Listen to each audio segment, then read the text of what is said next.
Good afternoon and welcome to Ainslie Park for the third and final UEFA Women's Under-19 Qualifying League A Group 1 match of this round. The triple header is coming to a close, so let's hope we and Scotland can go out on a high with a wee goal or two too.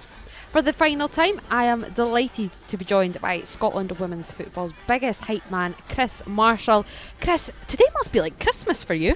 Oh, it's like all my Christmases come at once. We've got Under-19s in the afternoon, the senior team in the evening.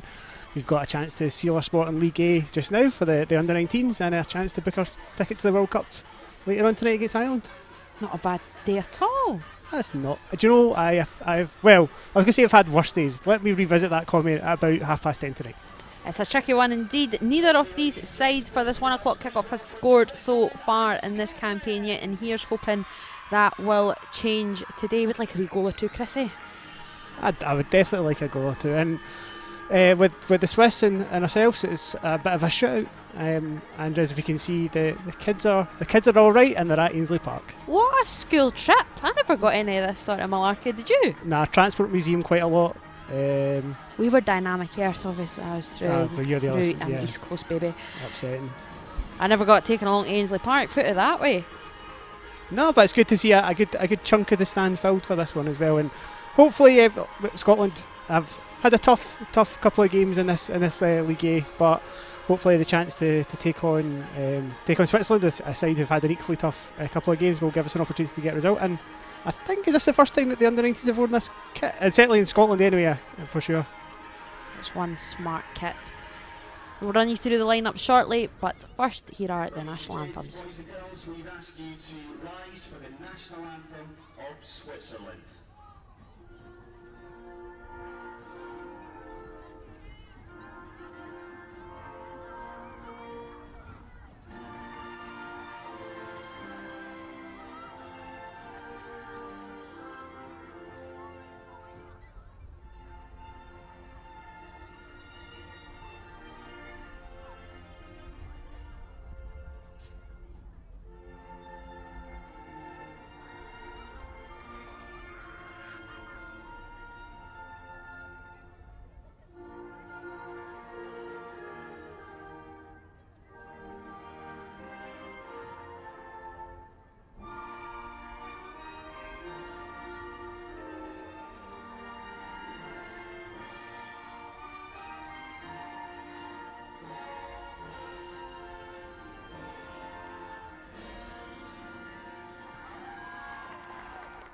On yourself, flag waver.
What a cracking wee anthem there, Chris.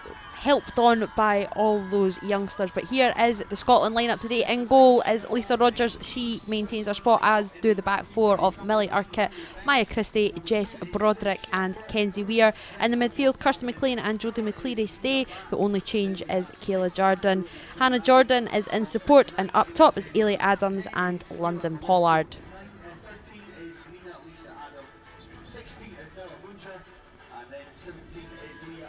And for Switzerland in goal is Naomi Benz.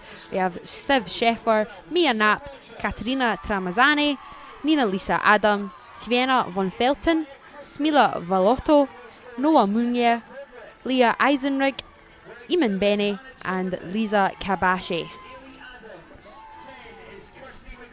Getting big woos right now, Chris, as the Scotland team are getting announced over the tannoy at Ainslie Park.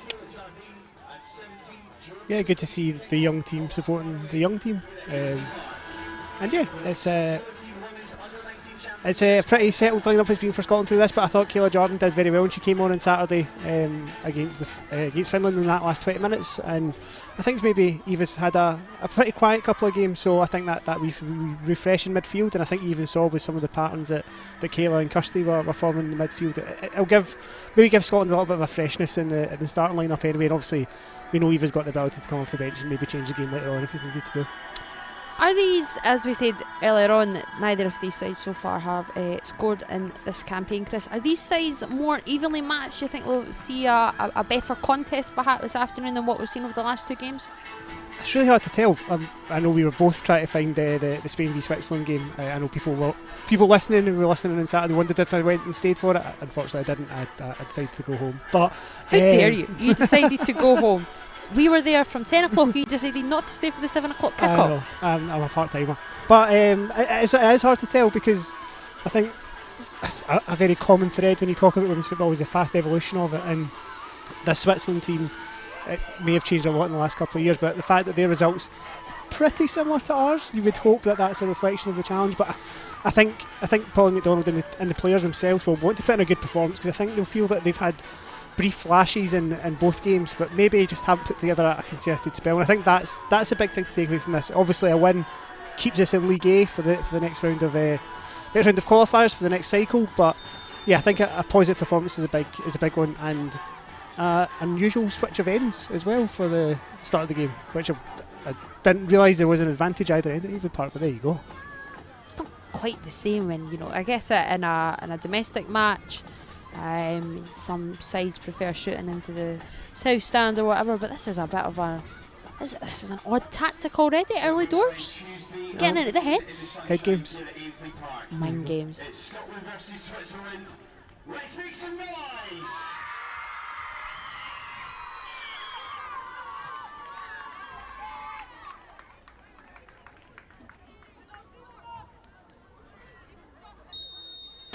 And with that peep of the whistle, London Pollard does get us underway for the final time in this triple header at Ainslie Park for Scotland. Also kicking off just about now is the other game in this group between Spain and Finland. It's taking place at the Falkirk Stadium. Where would you rather be, Chris, Ainslie Park or the Falkirk Stadium? Obviously right now Ainslie Park because Scotland are playing there, but out of you're a ground are you a ground hopper? You're more a pie hopper actually, aren't you? I go and watch a lot of football. Where would you rather take in a consumer game? Consumer game? Do you know what? On today alone, it'd be Ainslie Park. I think that's the best way to put it. I'm a bit of a niche guy. I like my smaller grounds, but yeah, I think today it's all about Scotland and it's all about being at Ainslie Park. And as we talked about last time, one of those mince pies. Far too early last time to get one of them. Couldn't have that at 11 o'clock in the morning. Well, or did you? Well, no, I didn't. Might have helped climbing the gantry though on Saturday.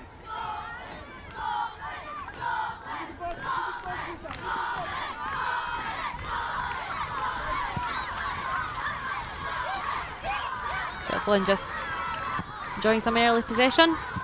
Josh Broderick will clear that initial ball into the box. Gary Adams with a feed through. London Pollard on the chase. Well worked back. I think a big thing for Scotland in this game, when you looked at the performance against Finland, is having that out ball, whether it's from defending set pieces or when we're under pressure, because a lot of the time, particularly in the first half against Finland, that ball came back maybe a little bit too quickly, and that brought on some of the pressure that led to the goals. Lotto coming away with the ball. There'll be a Switzerland corner. In 2 minutes. Good work from Lotto, slipping through, trying to find the run of Eisenring.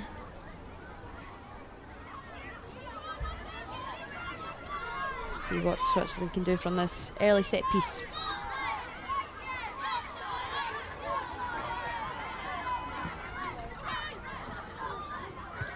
And swinging at the back post, and there is an early goal for Switzerland, their first of this campaign. Inside 3 minutes, Scotland conceding yet again. Simple corner kick, floated in to the back, and awaiting there is Vienna von Felten. Goal for Switzerland after 2 minutes. Switzerland take the lead. Nice finish, high into the net, no chance for Lisa Rogers. Scotland were really disappointed to concede from a set piece, Chris. Yeah, and you could see all the Scotland players getting drawn to the ball, and Van Velten just hold her run that little bit, gives her time to hit it in. It's a really nice finish and very well composed, but you're right, it'll be disappointing for Scotland to concede from a set piece, and just to kind of have a player in that kind of space in the area, it's always asking for potentially a goal to happen or an opportunity to be created, and in this instance the Swiss have, as you say, scored their first goal of the group stage as well.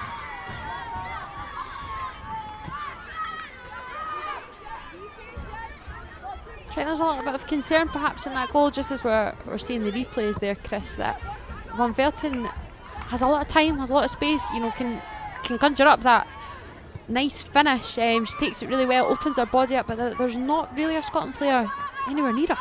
Well, yeah, I think when we watched the goal back there, the thing that really struck me was that the Scottish players all got drawn to the near post in the ball, and there was 2 or 3 Swiss kind of attackers in space, and Van Velten was one that obviously reaped the benefit in terms of putting the ball away into the net. But again, it's been tough. There's been a couple of slow starts, and I think it's again just as Lyndon Pollard latching on to another through ball from Ailey Adams. That partnership hasn't been quite as fruitful as you'd like to hope so far this campaign.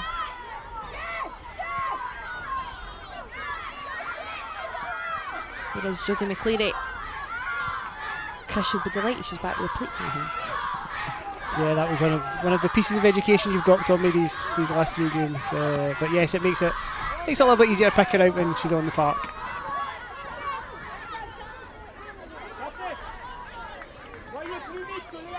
Millie Urquhart back in her perhaps more natural position of right back. So made that switch, very beneficial switch actually, against Finland on Saturday. Having a torrid time. Yeah, Maya Christie obviously switched over that round, did a really good job after Mata, the Finnish winger. Really, kind of, as you say, ran Millie a little bit ragged. Maya Christie did a really good job of quelling that threat by her nature being a bit more front foot. Captain Naomi Benz in goal for Switzerland. As Jodie McCleary wins it back. Kayla Jordan, her first start in this group.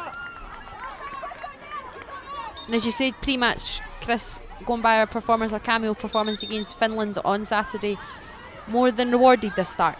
Yeah, I think we actually even saw that full time after the game. Pauline kind of took Kayla aside and I assume was saying well done in a good 20-minute cameo. So I think it wasn't a bad move to bring Kayla in from the start. She's again one of the 17-year-olds in the squad, so she would imagine she'll be in the cycle for the next block of games as well, whatever league we end up in for that. But yeah, it's good to see her getting a start on the back of a good performance, and I think that's important with the young players.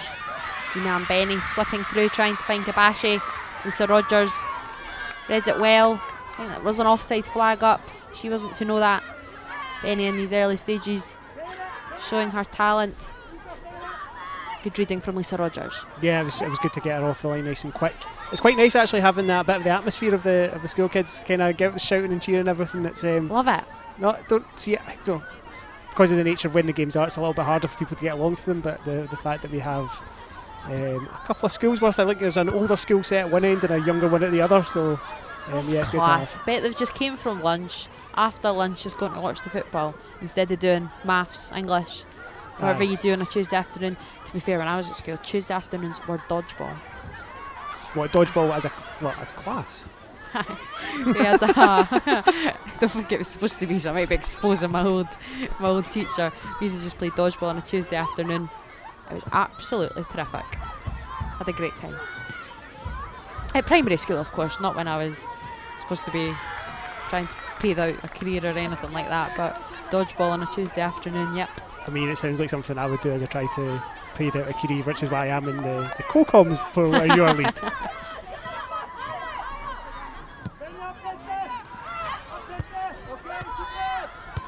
little bit of pinball. Millie Urquhart wins the throw.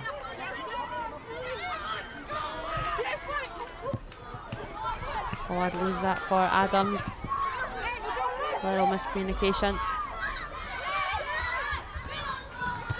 Notice the tempo of the game, Chris, in these opening 8 minutes or so. It's been played at a really fast pace.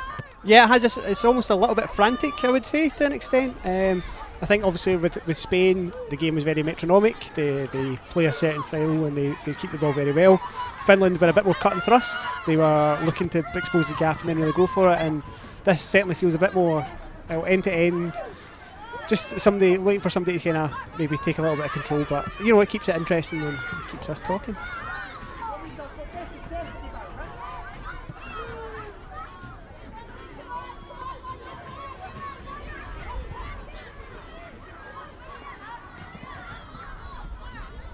Benny.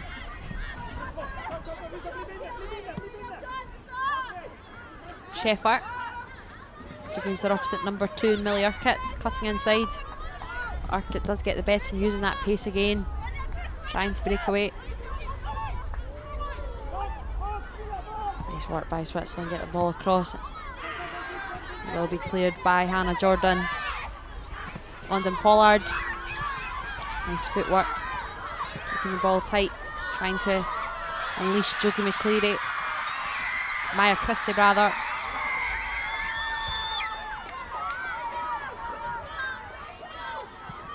Here is McCleary.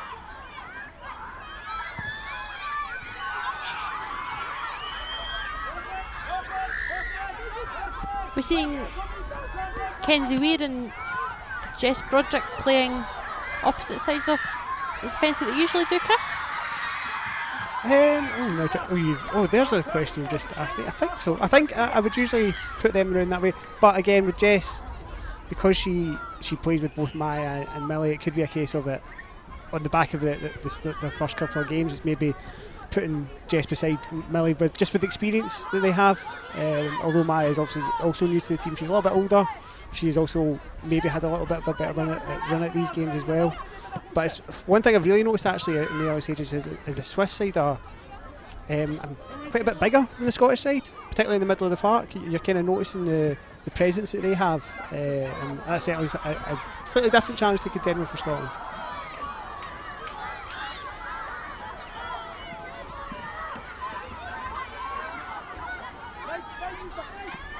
Benny seeing a lot of the ball in these early stages, so too is Sheffer.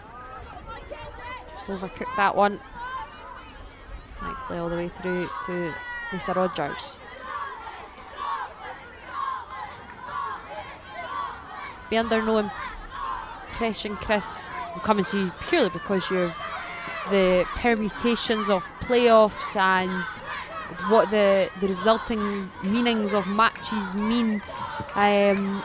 This is by no means a dead rubber. Just because these sides have yet to win a game yet, this is by no means a dead rubber. No, it's not. So the way that the under-19 groups work in the leagues, this is League A.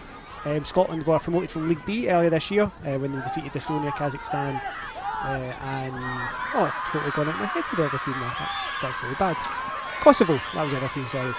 But yeah, so that was League B. They got promoted to League A, which is obviously where we've seen a step up in the quality of the opposition in Spain, Switzerland and Finland. However, if we lose this game or draw because of goal difference, we'd be relegated back down to League B. However, a victory today would see us stay in League A and Switzerland would be relegated. So there is something at stake, and I think that's important in these games. I think if you have something at stake, you kind of naturally have to pick yourself up and learn a little bit more from it.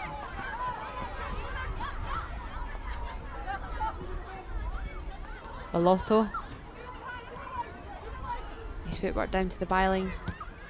Ball is cleared by Kenzie Weir only as far as Sheffart. Tries her luck. Just too deep. It will be picked up by Adam. Just McCleary can't quite win the throw in on the far side.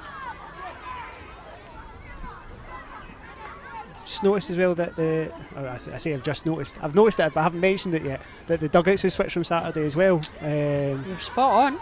Because the shouts from Paul are coming in another ear as opposed to the right ear instead of the left ear, I should say, today. And yes, I did have to do the L sign in my head to make sure I got that right around, because I have to do the same. That, or I have to do like a writing motion with my right hand. Will be another set piece for Switzerland. A needless free kick just given away there to Kabashi. Quick feet work, cutting inside. Combination between Jordan and Urquhart. Felt need to be a little bit more switched on from this set piece. About 10 minutes since I conceded. Regrouped well. Just as Sheffer weighs up her options. This little clip ball in to the mix. There's Von Felton will pick it up, the goal scorer early doors. Marked tightly by Broderick. It's back to Adam.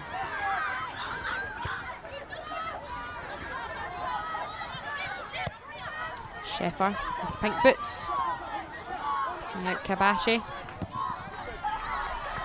Goes all the way back to her keeper. Naomi Benzoff, FC Zurich. Just through the legs there. Off Von Felton. Manages to keep it in. Perhaps lucky that the Scotland press wasn't as high as it previously has been there, Chris. Yeah, and I think that's something we've certainly learned from the 3 games, is that when the press is higher, we tend to win the ball a bit back a bit better. It's just evidence of Michaela, the balls maybe not really looking for if you're London Pollard, but yeah, we've had success when we put sides under pressure. And, do you know, it's something that when sides put us under pressure, maybe we struggle a little bit, and I think that's just something that we should learn from in an attacking sense as well. But it is good to see that London and Ailey are staying the right side of the halfway line in this opening period, even though we're still a goal down. I think, especially against Finland, we really got drawn in after conceding, and I think that then kind of led to a couple of the goals that followed. But nice interception for Kirsten McLean there. That's what she's in there to do, managing to keep a hold of that ball. Will she win a foul? Nope, well marshalled by Tramezzani. Still going as McLean. She'll perhaps be a little bit frustrated she's not had the creative licence that she would maybe have wished over these games, Chris. Yeah, and I think you saw like flashes, particularly in the closing stages of the game against Finland, where she was able to get in the ball, and I think that was aided by Kayla Jordan coming on. I think against Finland in particular, Eva and Kirsty seem to kind of get in each other's way a little bit sometimes. So I think it'll be interesting to see how Kayla and Kirsty, with their experience playing together at youth level for Rangers and in flashes for the senior team, it'll be interesting to see how their dynamic evolves in the Scotland blue as opposed to the Rangers blue.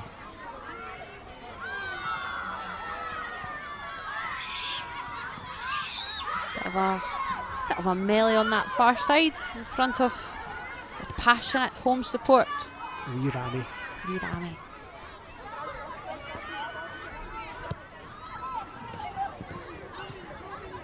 Kabashi. Just chip ball in. Maya Christie will clear. It's a bit of breathing space for the Scottish back line.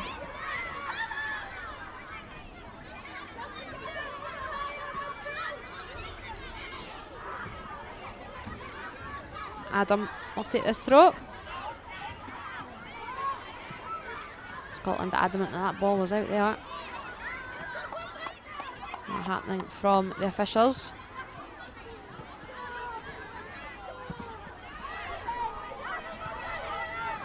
Von Felton. Sheffer. Cutting inside. She has done so many times already and wins another free kick for Switzerland on this near side. Finding a lot of joy. Ellie Urquhart once again in for another tough afternoon. Those pink boots, that ball just seems to stick to those pink boots, Chris. Yeah, and it's Hannah Jordan that's kind of giving her those cheap fouls as well. But you're right, Millie will be the one that's probably tasked with going up against, and Hannah's coming in to do that supporting role. But if Hannah's going to come in and do that, it has to not be to concede fouls in these dangerous areas, because this is the kind of situation we conceded the first goal from. Will be Kibashi. Lisa Kibashi on her first start. Going for a goal, that's always going to be comfortably held by Lisa Rogers. She'll take those any day of the week. Yeah, that's... I don't know if she was going for a goal, if it was one of those ones to try and get it into the edge of the 6-yard area, but it was very safe for Lisa Rogers, and that's good news for Scotland, because it means we get some relatively straightforward possession again. Lumped ball evades Ailey Adams. Switzerland come again in their waves. Kibashi picking out the run of Vallotto. Kenzie Weir. Lisa Rogers doesn't manage, and does concede. Corner kick, little bit of a miscommunication perhaps. So let referee maybe having a wee word with Lisa Rogers here. We have a replay. Kenzie Weir just takes it. It's a hard one to see from here, Chris. Yeah, I mean, being a Scotland fan, I would say that ball definitely was still in play before it got cleared, but not being an assistant referee, I won't make the decision. The corner drifted in, confusing there with the whistle. Scotland do manage to clear, and Maya Christie trying to latch on to the end off it, a little bit of a shove, and it will be another free kick for Switzerland on the opposing side this time. I think it's worth kind of noticing as well that Van Velten was free at the back again for that corner kick, so we haven't kind of picked that up from the first set piece and obviously the goal, and it'll be interesting to see with a free kick from the other side, which we haven't had yet, whether that's a scenario replicated by the Swiss.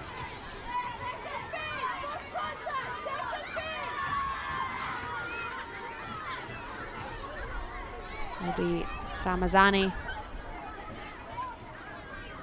to get this one into the mix. She has Adam in close support. Eisenring on the edge of the box. It does go into the box. Lisa Rogers at the near post, confidently claiming that.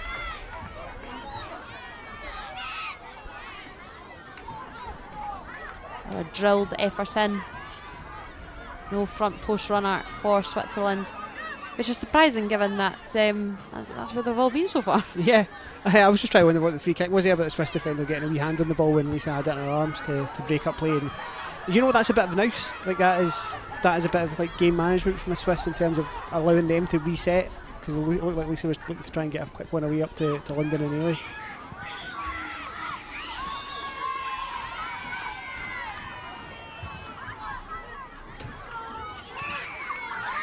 Pollard using her strength, thinking she is offside. That was just a little bit of confusing there. It was do I, don't I. She is offside. Well, these poor fans, those poor Bairns are thinking that she scored. Balls in the back of the net, we assume, but she is offside. She sort of withered with it, swithered with it, and then eventually thought, no, I am offside. Yeah, I wonder if it was offside or if the ball maybe went out. The ball went out, maybe? It's quite hard to tell. I don't think London Pollard really knows either. It's a nice finish. It's close to Scotland came out of these 3 games so far. It is. Just on a wider angle. I think it must have been the ball's going out. Yeah. But yeah, that kind of stop and just keep going. How to confuse us all. Yeah.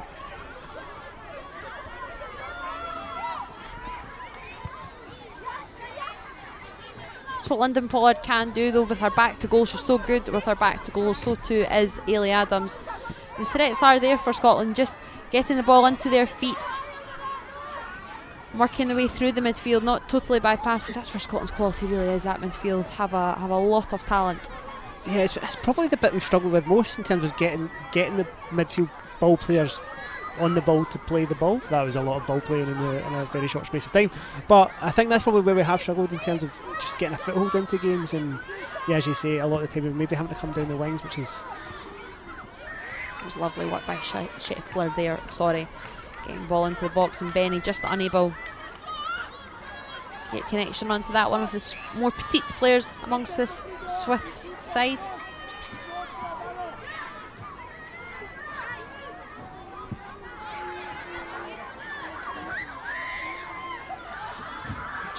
out from Lisa Rogers.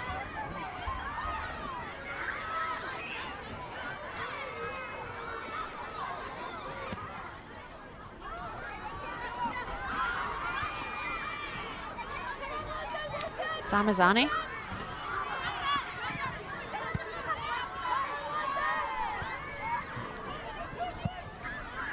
I was about to say, you can see the Scottish line started to drop back a little bit again, and you could hear the shout over getting too deep coming from the Scottish dugout as well. So again, we mentioned earlier on that it was good to see that London and Ainslie were the right side of the halfway line for us, but we could see there that they were almost on the edge of the centre circle, and that just invites the Swiss defence to come up, which allows the whole of their play to step up as well.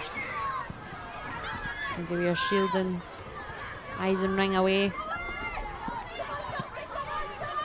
There's Volato into Eisenring as against Urquhart. Another Swiss corner. Every time you see Eisenring, I think of Isengard, and I can't help that now. It's now stuck in my head. You're welcome. That's okay.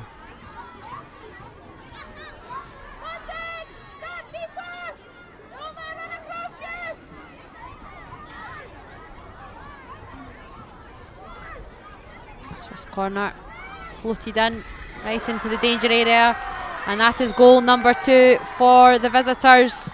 Smila Volato with the second cardboard copy of the first goal, straight in from the corner kick. Scotland unable to deal with the set piece. Right into the danger area. It's a simple header from close range. Kayla Jardine perhaps the body closest to Volato. That's 2-0 to Switzerland. Yeah, I think you've probably got to be disappointed with Scotland in that, because Volato's got kicker side of that to kind of get the space in the header, and Kayla's maybe not reacted. We were praising Kayla for the impact she had coming off the bench against Finland, but she'll be disappointed with that one. She kind of got the wrong side and didn't react, and it was actually a very straightforward header for Volato. Really well taken, and a corner into the mixer. But you know, again, you kind of look at the goal as it's been scored, and there's points of frustration I'm sure Paul McDonald will see when she sees those goals back. See the frustration on Kenzie Weir's face in particular, with more senior players. Undoubtedly her last outing in the under-19s. Frustrated there. The simple ball coming into our box, being nodded home from close range.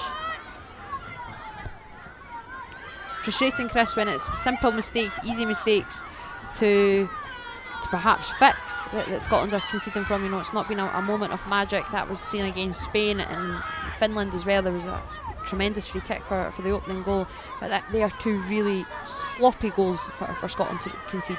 Yeah, to have somebody unmarked to put the ball home inside I was going to say the 6-yard box, but the first one was just outside the 6-yard box. But to have them in the penalty box unmarked is always tricky. And again, like the line's pushing up a little bit again now, but as soon as that ball's come back, we've dropped deep again. And I don't know if it's just a case of like we take a bit of a dunt confidence-wise when that goal goes in, and actually we step back. I was doing a wee body count after that goal went in as well, and I think we had everybody back in the penalty box. So if it had been cleared out, we might have been inviting the pressure on again. So it's a tough one for Paul McDonald to try and kind of figure out, because you can hear she is encouraging them in the side, and you can hear the shouts in terms of what she's looking for them, but it's maybe just not translating just now.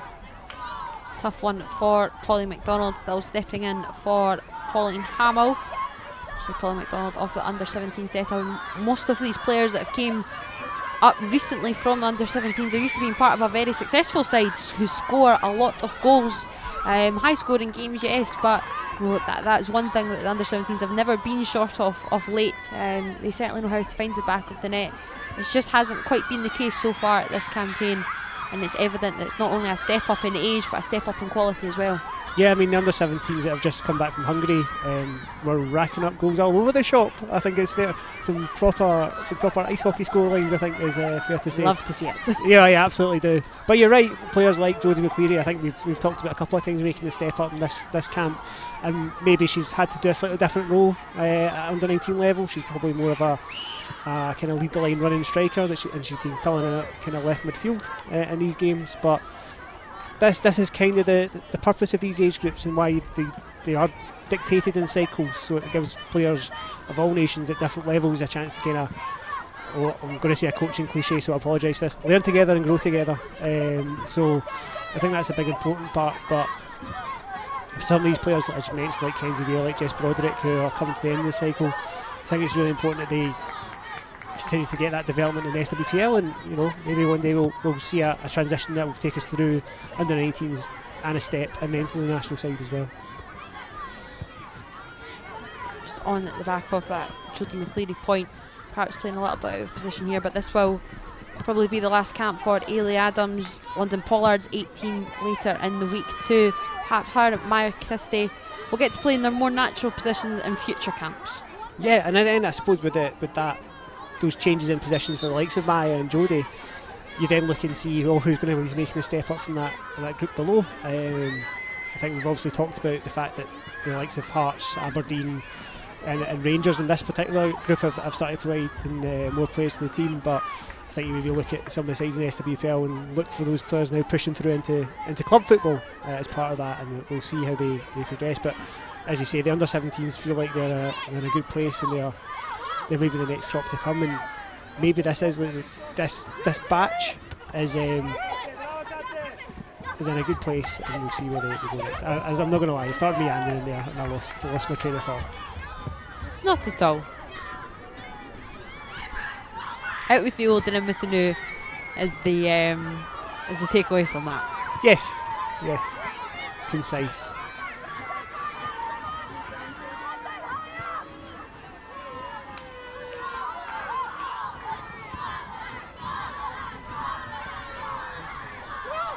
Perhaps surprised the way that Switzerland have approached this game so far. Very confident and comfortable on the ball. That perhaps obviously against Finland it was just a 2-0 defeat, but they took quite the battering against Spain on Saturday. They appear a very composed and mature side with the ball in their possession. Well, we know what confidence a goal can bring as well, and getting that early goal will certainly help would have settled down either of the two sides if they'd scored it. So I think that'll definitely play a part. I think we all know it is an old trope, and maybe it doesn't always ring true, but I think we all know that technically a lot of these players now are really coming on. I think if you even look back as little as 3-4 years ago, this game wouldn't have been as technical in terms of the ability on the park. It would have been a lot of cut and thrust, it would have been a lot of running, but now we're seeing a real technique behind some of the play. Nice work by Meunier. Drilled ball across. No takers from Tramazani's effort.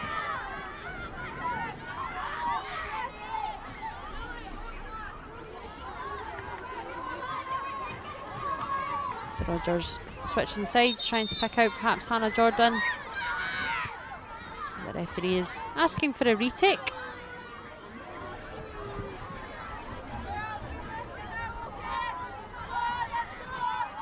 From pretty much the same position. Yeah, a little bit confused there. I think so too is Lisa Rogers. Hannah Jordan is fouled in the process, and it will be a free kick. Referee unhappy a little bit there with Sheffer. Something must have been said. Didn't pick that one up quite.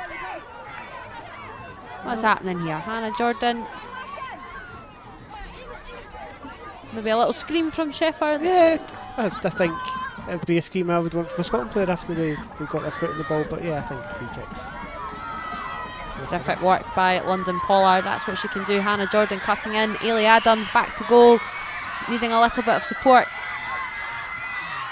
Good working back by Kibashi. Here's Kirsten McLean managing to get her ball in. Waiting at the back post. Jodie McCleary still kicking around. Able to keep the ball alive. Up against Adam. Kayla Jardin.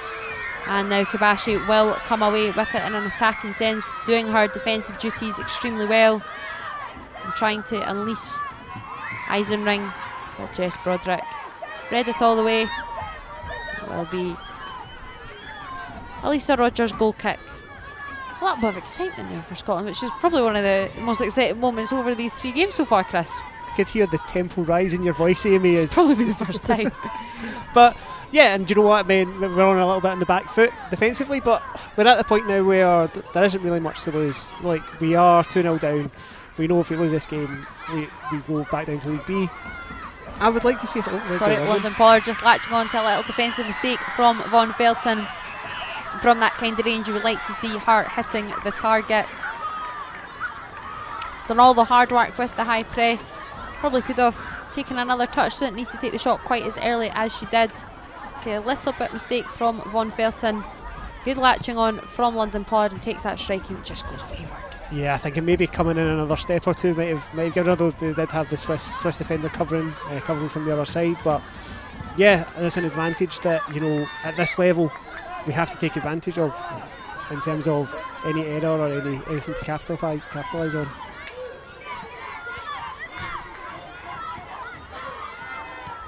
Kit. Kirsten McLean with a little bit of time, managing to find London Pollard. Nice little touch, but Switzerland do manage to clear their lines. And Benny, a more defensive position than she would like, goes back to Benz. London and Ainslie have got back the right side of the halfway line in the last kind of 5-10 minutes, which is good to see. It just ratchets up the pressure on the Swiss back line just a little bit.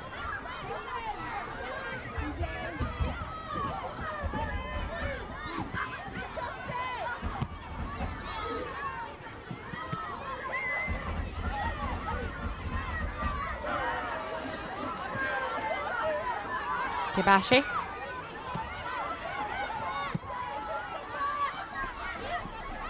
To Sheffer. Falls to Eisenring. Kibashi is in there too. Last ditch defending from Scotland, and London Pollard able to feed it through to Ailey Adams. Chip ball into the path of Hannah Jordan. Gets the better of Sheffer, up against Von Felton, driving into the box. Does she have options? Well saved by Benz. Jodie McCleary was coming in at the back post, as too was Maya Christie, but Jordan of Spartans unable to pick either of them out. Good ball from Ailey Adams to release Hannah Jordan, and you know, she nearly stopped in that gamble after Sheffer missed the header, but she got by and she actually got past Van Velten relatively easily, and then the ball into the box. Well, I think she probably would have wanted to do a little bit better, but again, it's maybe just a lack of options coming into that final 6-yard area. She's kind of gone back post, and that's made it easier for the keeper to gather.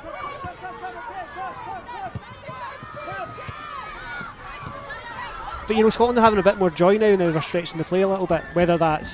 Whether we might see repercussions at the other end, we'll wait and see, but hopefully not. But we are all here rooting for a Scotland goal. I think that is our big tick for this afternoon. She say chance to take Chris, knowing that a defeat here, Scotland will drop back down to League B. Nothing to lose, as Tramezzani drives to the byline again, but Kirsten McLean watching her all the way.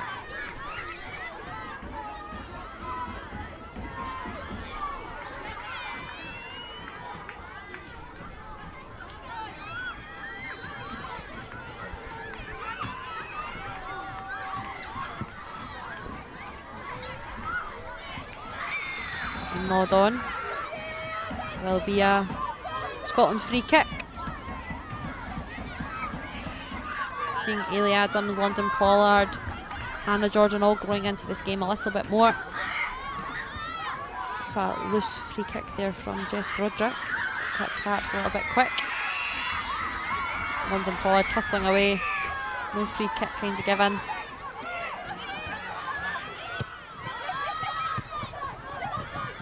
Benny switching sides, marked tightly by Urquhart, and it will be a free kick for Benny.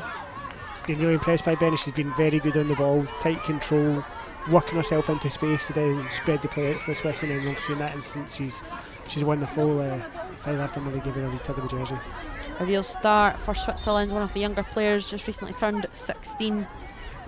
Is an hour against Spain, and her brother Romeo also played for Switzerland in the same week that Benny played, or Iman Benny rather, her brother Romeo Benny of course, and they both played for the Under-19s back in March in the same week together. That's nice. It's very nice. I thought my mum and dad were proud of me and my brother playing bowls. Imagine how proud their parents must be. Jess Broderick tussling away. Up to London Pollard. Von Felton.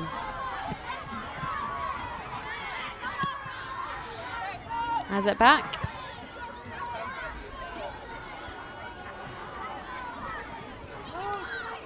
You've been impressed, Chris, that Scotland just have came out their shell a little bit and almost now taking the game a little bit more to Switzerland.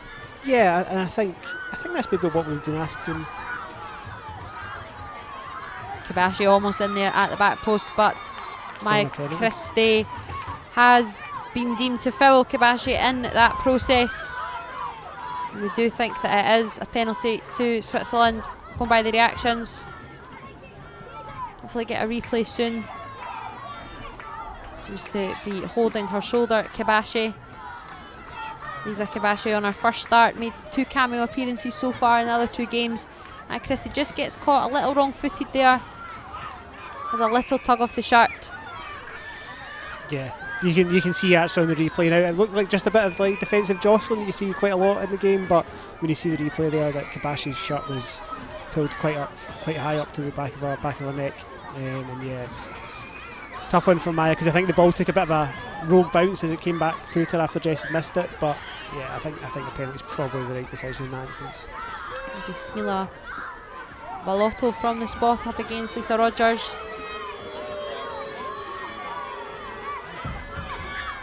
Perhaps Scotland fans can play their part in this goal. Who knows how many penalties Balotto has had to take with such a hostile atmosphere surrounding her. The Pilton Posse. How long have you been thinking of that one? Off the top of my head, that wasn't on my list of things I was going to mention to you.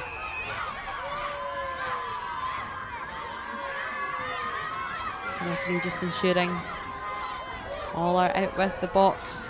Tension building for Balotto to take, and it is 3-0 to Switzerland. That's a nice finish, smooth finish across the deck into the bottom corner, just sneaking underneath Lisa Rogers from the left boot of Balotto. Just before the 40-minute mark, it says Switzerland 3, Scotland 0. Yeah, not the perfect penalty from Balotto, and as you say, Lisa Rogers did get down to it, but just not quite quick enough, and it slipped underneath her hand. But you know, it's been a bit of a running theme actually over these 3 games where we feel like Scotland have started to get a little bit of a foothold, build a bit of our own pressure, and then we've been done by a goal at the other end. And again, we're probably looking to go into a half 3-0 down. It's disappointing for the side, and I'm sure they will look to remedy that. Second goal of the match for Balotto.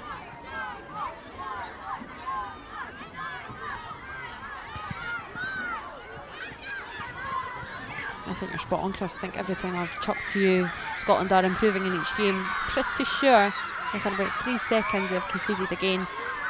Just as Kibashi seems to take another battering, this time to the face.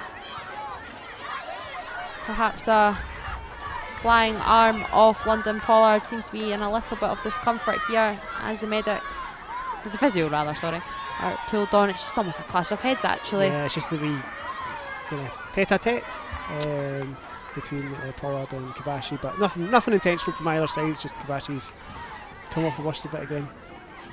Having quite a few minutes here. I think she's well in the wars. I mean, we were talking about, I know we've talked about braids and socks over these games, but the one thing that we haven't seen in any of these is a headband, which I'm a big fan of, especially for distinguishing players as well. Very thrown last weekend when Crystal Thomas took her headband off halfway through a game and started to wear it round her arm, and I lost track of her for about 10-15 minutes. There was something special about the Hibs goal scorers last week, wasn't there? Was there 4 headbands? 5 of 8. 5 of 8, there 5 you of go. 8 scored by headbands. Sorry, this is the Hibs Hamilton Accies SWPL Cup game. I've just got off with a rogue tangent about headbands. So. How many headbands can you see in that crowd? Yes, I think, will there be a substitution?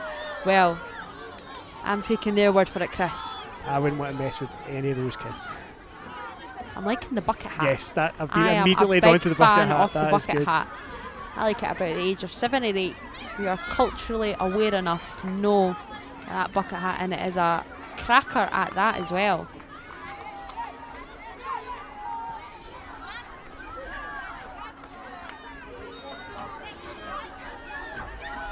Switzerland are just preparing to make a substitution here for Kibashi. Been impressive, as I say, Chris, considering she's only had cameos in both games so far. She's made quite the impact from the off here. Yeah, she has. Looks like she's also just doing a bit of a, looks like a bit of a kind of just make sure the head, the following the eyes. I was trying to think of the best word to describe it, and Amy's just now put her fingers in front of my head to explain it better. But yeah, got to retest. But yeah, it's been a good half from Switzerland. I don't really think there's been too much that they've been unhappy with. A couple of times they've maybe been caught out in defence when Scotland have managed to get them turned, but they've been very competent in possession and they've had threats kind of across the pitch, to be honest. One of those is Benny. Slack pass, not been many of them so far. As McCleary gets that into the path of Pollard. Jardine. Little bit of a heavy chest down from Jess Broderick, but does have it back under control. Regains. Well, Benny regains. It's all just happening here in the middle of the park, and it will be a free kick for Ailey Adams of Scotland, dropping that little bit deeper, using her experience just to buy her teammates a little bit of time. Scotland still have that player advantage, but not for much longer. No, looks like Kibashi can't continue. We're getting a substitution for Switzerland, but yeah, Ailey Adams is kind of a little bit damned if she does, damned if she doesn't, because if she stays up top, she might not get the ball, but if she comes deep, she, as was shown there in that instance, won the foul that gives Scotland the chance to progress up the pitch. And that is Nora Ramey coming on for Kibashi, who can no longer continue. Played the first half against Spain, just 17 years old.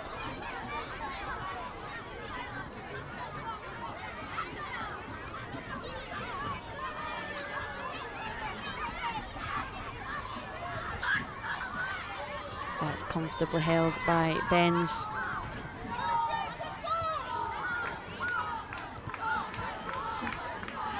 Predictions, Chris. What's Polly McDonald's team talk, half-time team talk rather, this afternoon? I feel like it's probably going to be the same answer I've given you in the last two games as well, which is when we've got in the front foot, we've looked to have a bit of pressure on it. I think it is keeping that high line so that the Swiss defence don't have a chance to kind of play the ball, move the team about. That expels a little bit more energy and then opens up potential gaps. I'll be interested to see as well. We haven't really changed much at half-time in the games that we've played so far, both in terms of personnel and formation. We've pretty much played this 4-4-2 throughout the 2.5 games that we've been watching, and maybe just a chance to maybe tweak something. It depends on what obviously the plan was coming into the game and whether they feel like they have the personnel to do a tweak like that. But maybe just something a little bit different, because it hasn't really worked in these 2.5 games. Looping ball from Jardine. Collected well by London Pollard. Options are in the box. Has the beating, does Pollard. Just perhaps overplays that. Falls back to Jardine. Takes her shot, but no real power in that effort. And it's a comfortable save for Benz. Perhaps frustrating a little bit there how long London Pollard took to maybe make a decision, Chris? Yeah, she does well to get the ball again. She can hold on to the ball, which is really important. And then she kind of got into the air, and I think there was probably part of it that was thinking about having a shot. I've seen London take that shot a number of times. But again, good strength to kind of hold the Swiss tackle. And I think the thing about the thing that's always impressed me about London Pollard with her strength is it comes pretty easy to her. She's not like expending a lot of energy. It's just holding players off, and then to get the ball back to Kayla Jardine, it's a pretty tame effort. But you know, it's a shot on goal, and that we'll take that at the moment.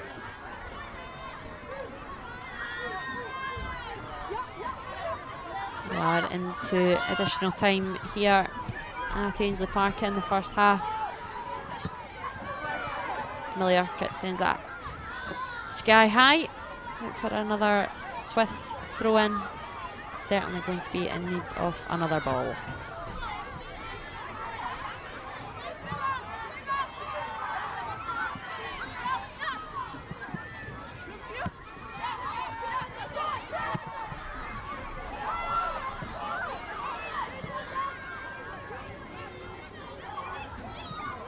Switzerland just trying to perhaps conjure up one final opportunity of this first half. Adam manages to When a corner kick off Maya Christie is out for a throw. It's out for a throw.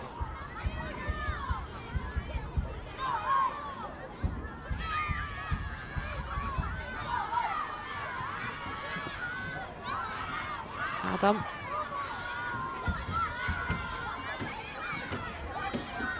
Ballard dropping deep. And winning the throw.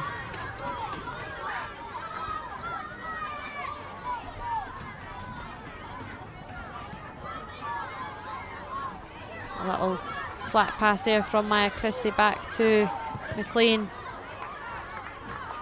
Shot blocked eventually, and that is a dragged effort from Munier. Scotland will be grateful not to concede another late on in this first half. We're 3 minutes deep into injury time, but there is the half-time whistle. It is Switzerland 3, Scotland 0. Sviena von Felten got the goal early on, inside 3 minutes from a corner kick. Smila Volato, a simple header from another corner just before the 24-minute mark and just before the 40-minute mark. Lisa Kabashi penalised by Maya Christie inside the area, and Smila Volato stepped up from the spot to score her second of the half. And at half-time, Scotland 0, Switzerland 3 here at Ainslie Park.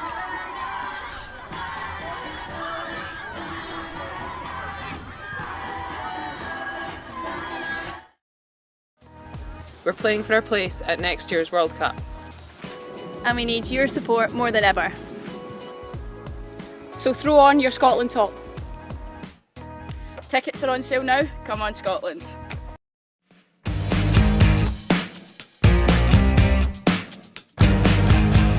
I'm Paul Ironmonger. This is my middle daughter Tosha, youngest daughter Hania, and we're here from Poland, where we live, to support the Scottish women's team. Hi, my name is Hania. I am 9 years old and I'm a big Scotland fan, and football is just a big part of my life. In 2018, I noticed that the Scottish women's team were playing in Poland, and I checked on the website and it says it's in the city of Kielce, where we live. So we decided that let's go along and watch it just out of interest. And it was one of the best games of football I've ever seen.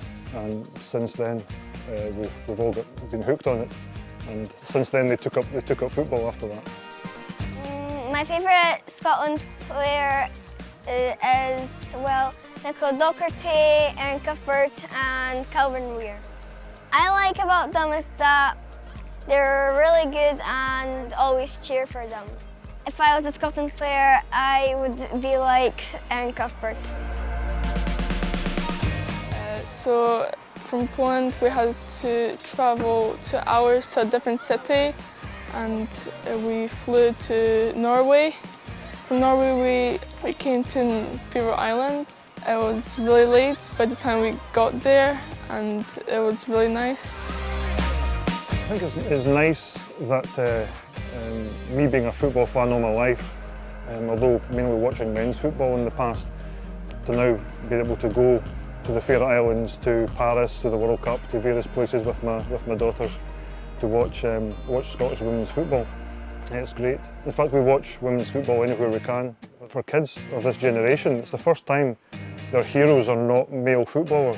I mean, if I'm at home watching a match, they'll say, "Kids, come and watch a match," and they'll say, "Is it men's or women's match?" And I'll say, "It's men's." They say, "Nah, it's okay." But if it's a women's match, then they're right down on the sofa ready to watch it.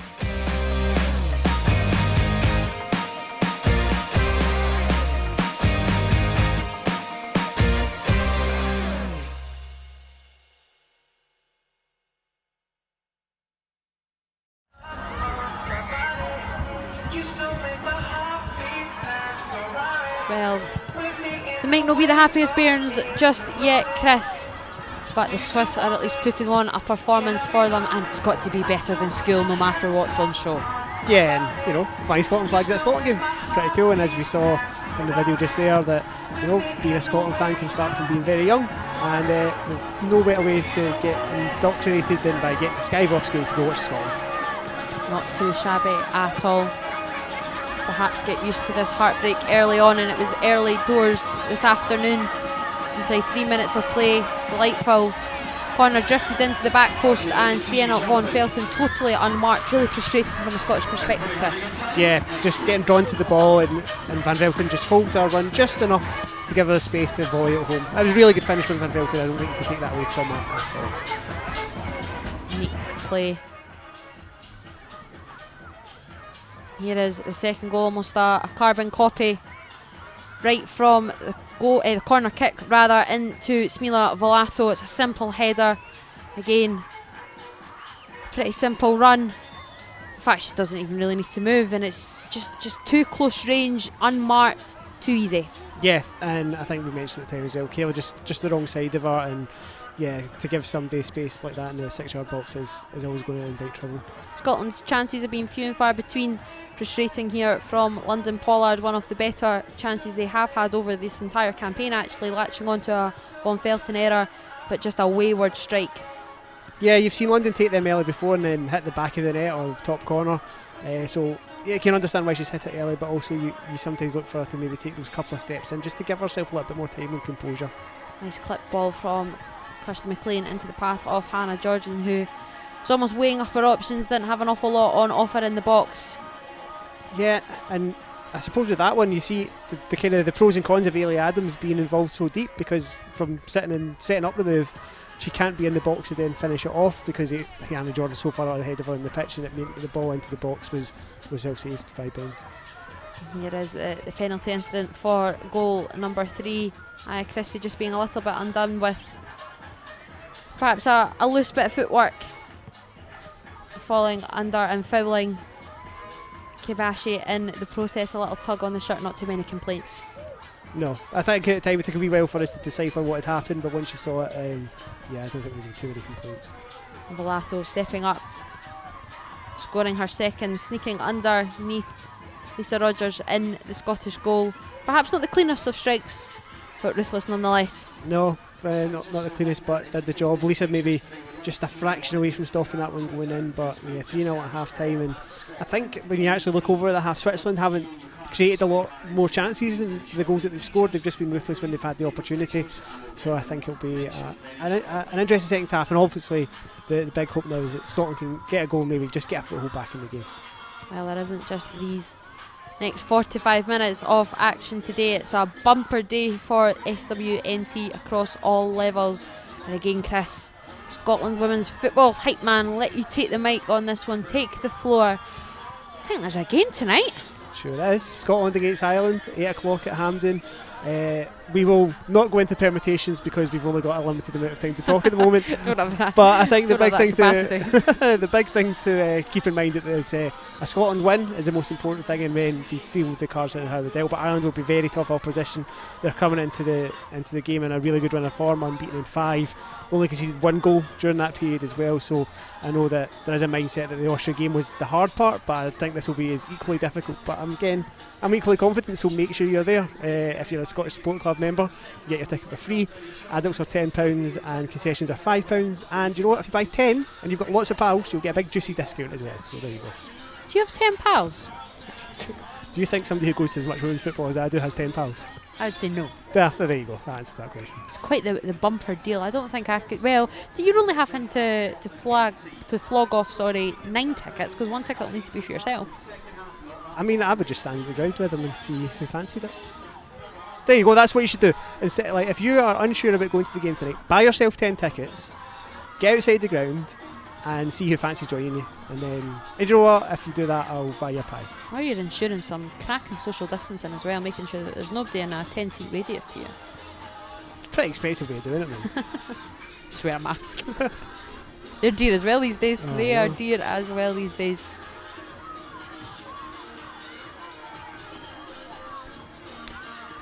We'll be back with you shortly for the second half here at Ainslie Park. Right now we'll leave you with that bonny Scotland flag from these cracking bairns who are absolutely delighted to not be having to go through their times tables.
Switzerland and Scotland.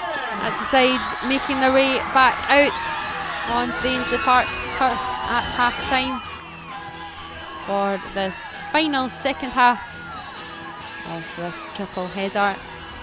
If there are any half-time substitutions, we will bring them to you as soon as we've managed to figure them out ourselves. Yeah, but nice to see some smiling faces coming back onto the pitch. It would be very easy to get disheartened after the last week or so, but I think playing it in good spirits is always important as well. I think there maybe is a change just looking at the numbers, doing the warm-up circles there, but we'll check it. Definitely for the Swiss, potentially for Scotland as well. There's some good vision there, Chris. That's pretty impressive. You've managed to see that.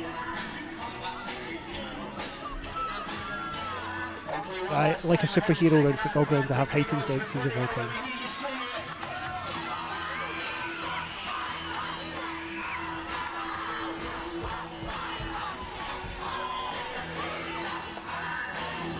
So we have Julia Schlupp coming on for Switzerland, and so too Celine Schmid. It looks like Scotland 11 remains the same.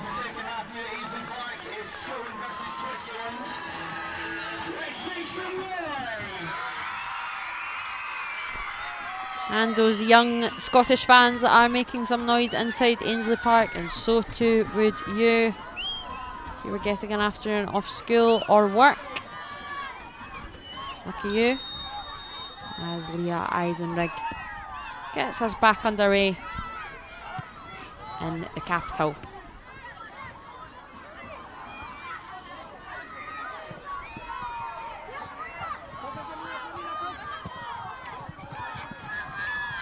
And Christie unable to pick out a teammate.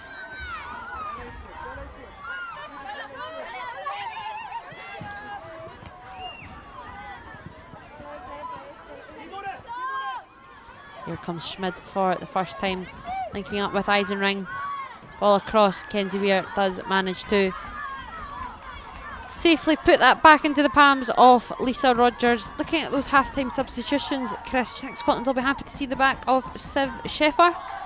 Yeah, she had a very impactful first half, obviously, in terms of her set-piece delivery, but also the challenge she posed for Hannah Jordan and Millie Urquhart on that side.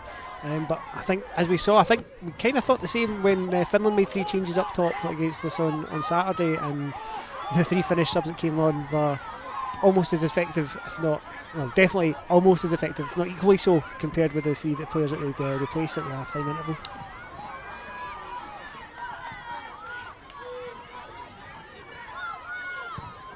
Benny picking up where she left off in the first half. And Lisa Adam. A little bit of a miscommunication there between herself and substitute Schmid. And here comes Schnapp. Hannah Jordan a little bit loose there, apologising. As she picks up a yellow card. I think that might be the first yellow card that any Scotland players received so far.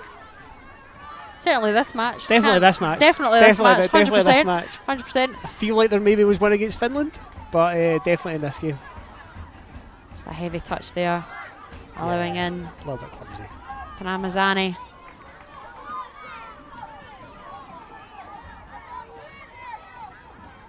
The Swiss will have another opportunity from a set piece where they've been so impactful from.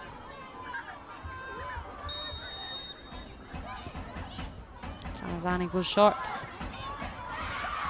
And Scotland do manage to read that well, and Kayla Jordan sends that upfield. Jodie McCleary thought about the chase.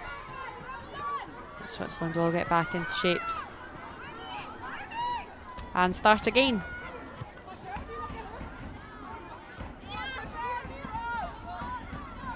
We'll just see how the Swiss attack kind of pans out. Maybe it looks like Jodie McCleary's stepped up to play striker, and Ailey Adams has dropped back a little bit. But it could just be with the defending the free kick. Well, by that wee switch, I would say so. Yeah, as we see Ailey just step up again, and Jodie's filtered back into that left-hand side. Throw in on the far side. Heavy touch from Benny. kept alive. Here is Adam.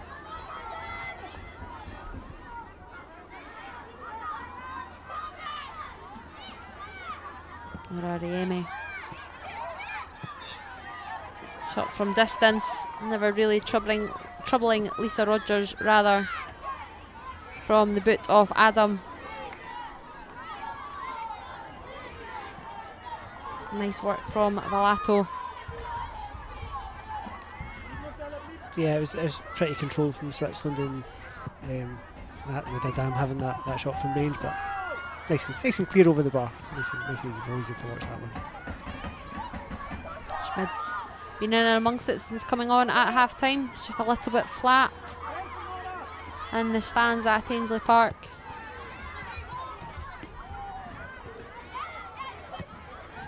There's Adam. Floated in, cleared by Kenzie Weir. Will have another go if she fancies it. Instead, uses Eisenring.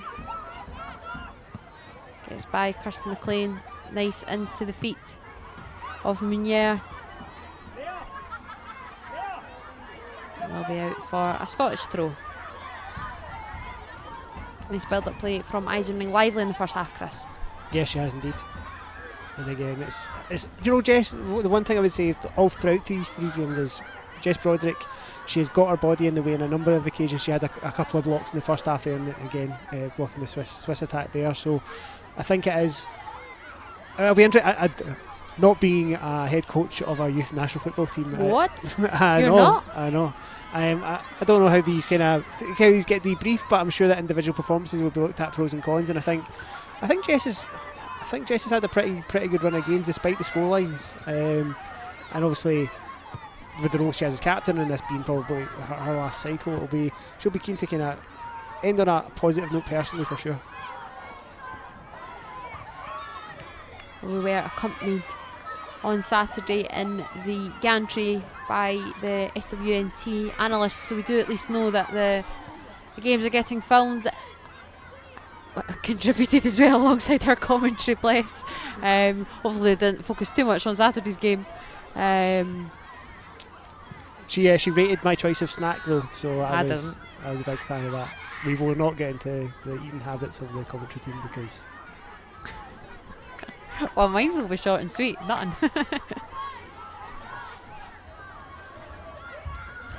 Kenzie Weir will take this free kick, she's weighing up her options.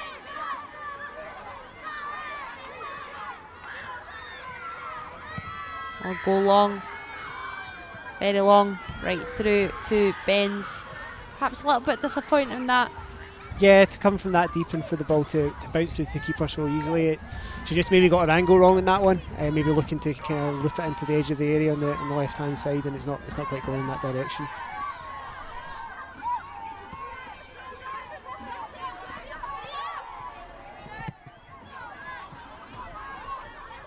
Nice feeded ball through all the way to Munier, but no takers. As Lisa Rogers orders our teammates to get up, get high.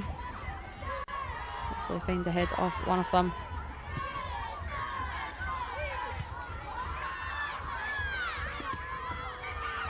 It's like back of the bus vibes, those who are sitting up in the back seats there. Battering the Spartan stand, rightly so.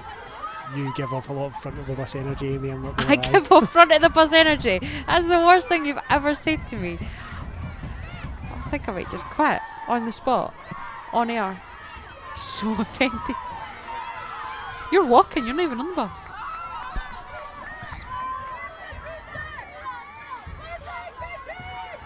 Here is Nap.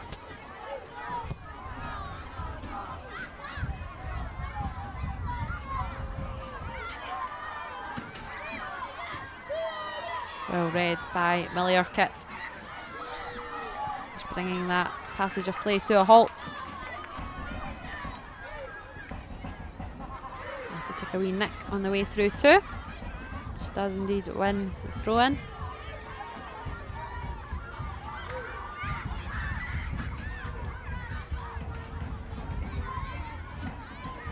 Back to Benz. spoke earlier on in the first half, Chris, when you forgot who the third game was against, the fact that you even commentated on them, in the last campaign against Kosovo, Estonia and Kazakhstan. A key player throughout those games, scored in each of them, was Bailey Hutchison. Obviously now she's in that period, almost in no man's land, too old for the under-19s and perhaps maybe not quite yet ready for the first team. Is there a concern that this batch of players that will be moving on from the 19s after this cycle, Yareli Adams, perhaps London Pollard, Jess Broderick, that they might fall into that same caveat?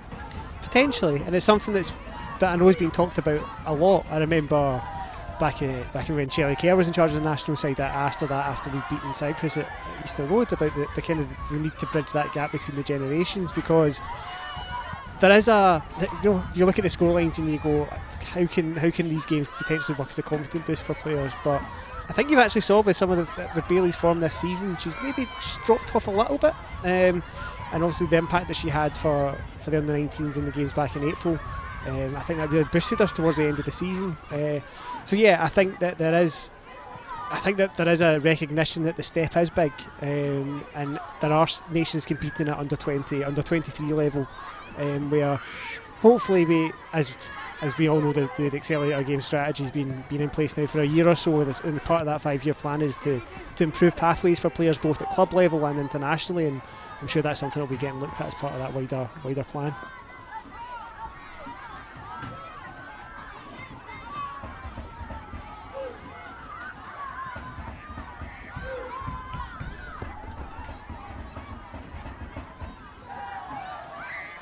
Dam just can't find a ball. You think there'd maybe be a few more around Ainslie Park.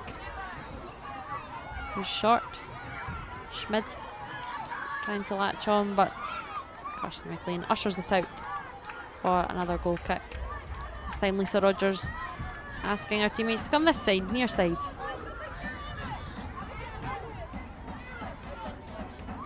What is going through the mind of Polly McDonald right now? Chris, go on, be a mind reader. Probably... Stop trying to read her lips. I mean, to be honest with you, I think what she would have been thinking there is Scotland need to get further up from those goal kicks. Kirsten McLean was still coming out of the penalty boxes and she was taking that, and as we've seen again in this half, that's invited the pressure on from Switzerland to get the ball. Schmid, cross. Come back to Knapp. Lofts that in, Kenzie Weir is under it. Anna Jordan tries to help it on. It's a peep off the whistle. We're going to have a free kick. Not quite sure what happened there. We are having a substitution. It is the end of the game for Smila Valato. She will not bag a hat-trick this afternoon. And coming on in her place is Jana Maria Koller. The 18-year-old got 45 minutes against Finland in the opening game. No hat-trick for Valato. No, but a strong performance from her, and I think we saw a good variety from the Swiss attack in the first half. We obviously mentioned Benny, and Valato's obviously got the 2 goals as well, but I think we've seen that there's a willingness for other players to kind of step up now in the second half, and yeah, it's good to see a little bit of pressure there from Rosie McCleary on this left-hand side.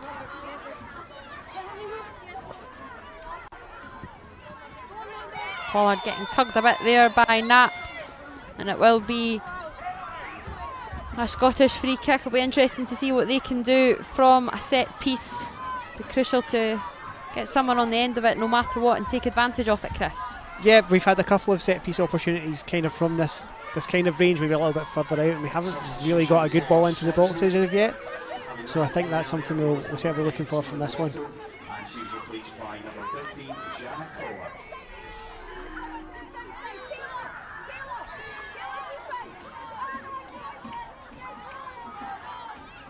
Hannah Jordan, she's one of her own.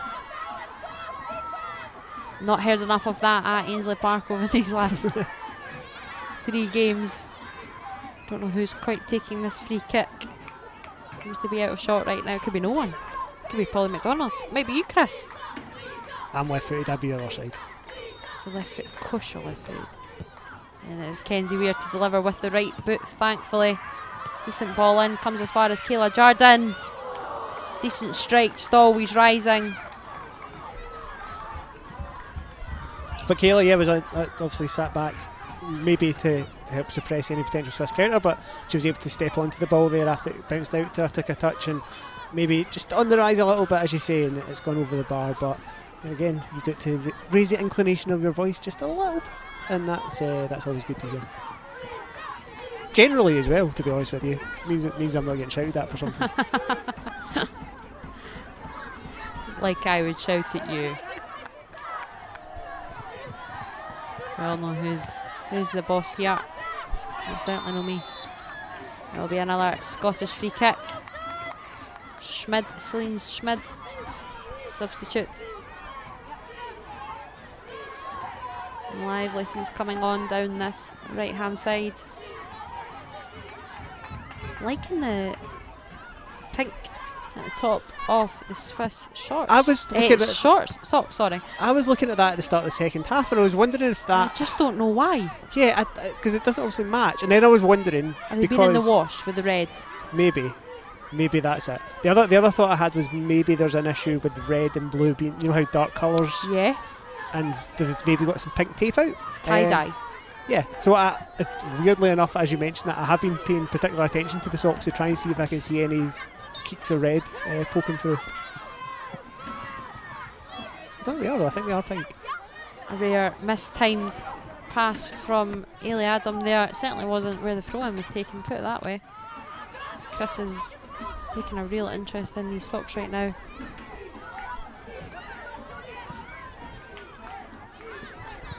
Well read by Millie Urquhart. Like to see more of that over these last few games. London Pod just trying to pick out Ailey Adam. The communication just isn't there. Past the execution, just all a little bit wrong. We came to expect such high things off this partnership. Been so good over the last year for the under-19s. The chances have been few and far between so far recently. Yeah, I think I was having a look at some of the numbers from the first couple of games as well, and I think that's where we've really struggled. You look at the goals and think it's maybe been defensively, but I actually think chance creation is maybe we've been a little bit disappointing. And obviously stepping up, that is harder nuts to crack in terms of breaking them down, but we would have liked to see a couple more chances and shots at goal.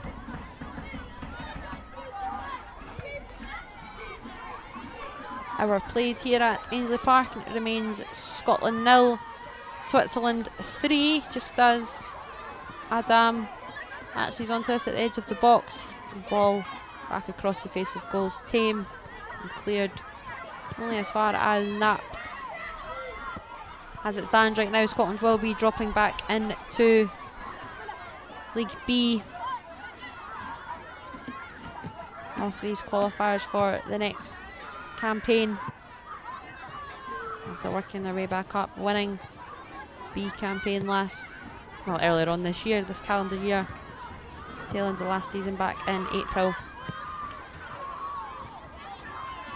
It's Kirsty McLean, nice link up play with London Pollard, unleashing the Rangers youngster again.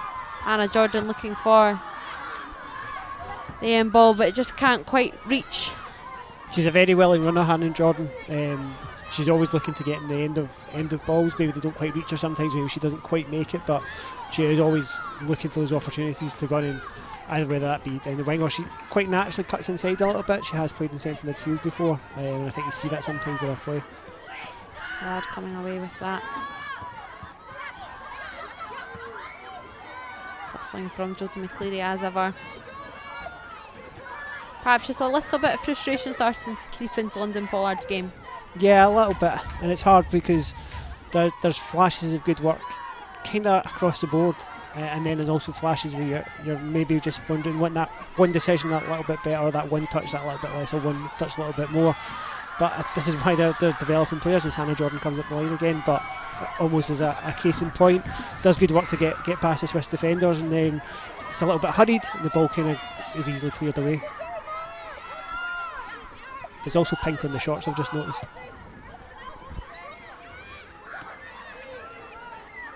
I am unable to see that just now. Not that I'm blinded or anything like that, I just can't see.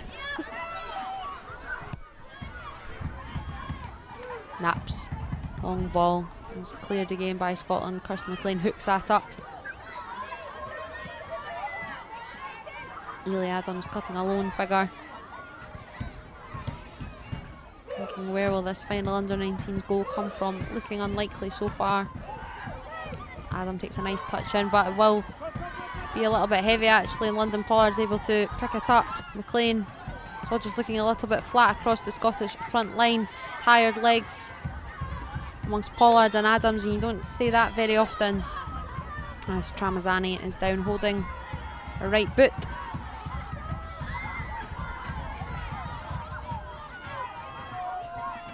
It's a bit of a sore one. Yeah, just a wee nick from Kayla there.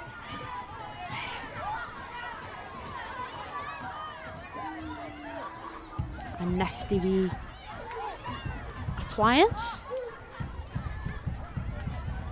I'm easily pleased, as you can see.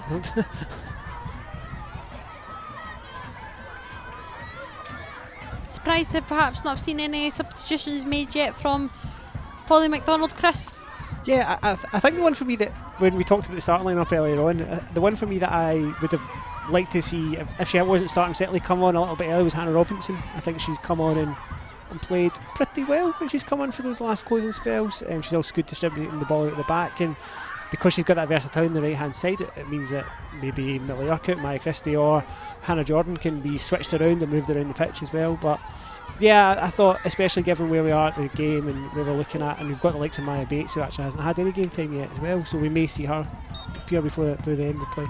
You're just wanting more chance from the Spartan stands if she's one of our own, which is interesting given that they only moved from Rangers in June. That's a quick switch to becoming one of their own. Football fans are fickle, we know this. London Pollard proving me wrong as ever with a burst of pace there. Just when I say fatigue is creeping into her game, perhaps. What do I know? That's why we're here. I'm tracking you down with me. Nice ball slipped through to Adam Schmid. Well read by Jess Broderick. Commanding. And that'll be Adam to take. As we see Maya Bates down there amongst the others. Warming up. That'll be Adam with a long throw.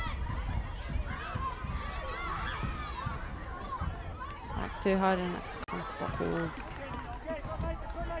for Lisa Rogers. It's been a fairly solid game for Lisa as well at this point. I think probably in both games she's probably had moments where she's felt she maybe could have done a little bit better, but she's with the goal she's not had much chance. It's been kind of aided by some of the kind of issues with the defence in front of her, but she's got a hold of everything that's come her way so far.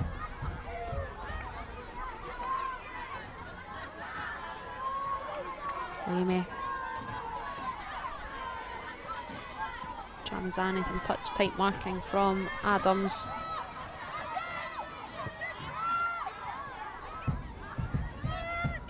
As Knapp steps forward.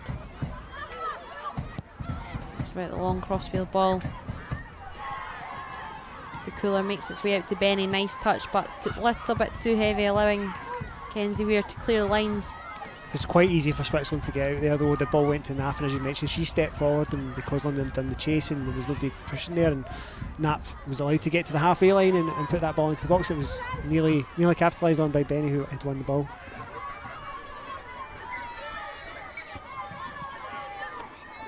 Real swagger around this Swiss side right now as Knapp comes forward again. Scotland so deep, so far back. Collier, perhaps a more acrobatic attempt, will fall to Benny. It won't be a free kick, despite her pleas. Nice ball across from Munier. Collier just perhaps a more audacious attempt there. That's the kind of thing I do in fives. It infuriates everybody else round about me. So yes, more respect to Collier for doing that. There's Benny again being bright. To Schmid. Running rings around Maya Christie, but Jess Broderick, our Aberdeen teammate, will clear up again.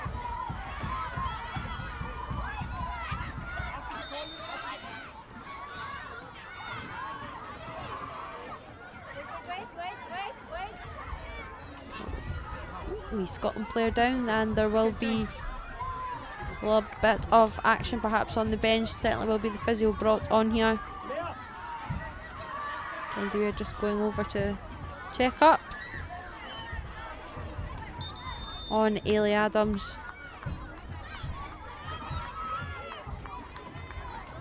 Another substitution for Switzerland in the meantime, seeing the back of Leah Eisenring, and Eriona Alesi is coming on, the 17-year-old.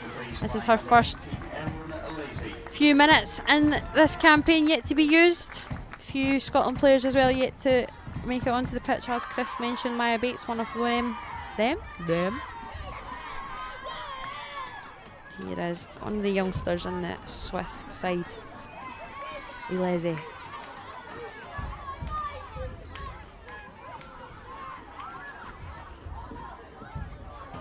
Will eventually be Munier to take the corner for the visitors just before the 70-minute mark. 20 minutes of play left here at Ainslie Park. As Munier sends this ball in. Bit confusing, does make its way back out to a drilled effort there, and it comes off Lisa Rogers. It's a good save, unaware of who was at the back post, anyone lurking.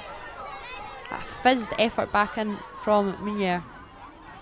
Yeah, but Munier picks that ball up on the edge of the box. She's obviously looking to get a little 6 yard. I actually think is maybe it Jess Broderick actually? Yeah, apologies. All happened so fast.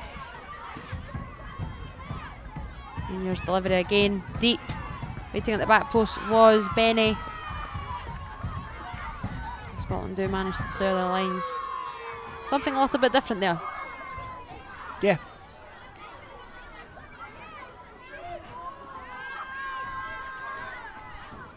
Perhaps more action happening in the stands and on the pitch right now as Dramazeni tries to fire that ball back in. Here is Collier. Nice work by Alesi, the substitute. It ends up being a comfortable save for Rogers, but the referee's whistle had gone. So you saw there again, Jess Broderick getting her body in front of the ball. And I think there's something I've noticed as a bit of a pattern in the 3 games is when we get that first block in, it's the second ball always seems to be going to the attackers, and that's obviously creating opportunities. But in this instance, obviously there's been a foul given, and Lisa Rogers will get a chance to put it away.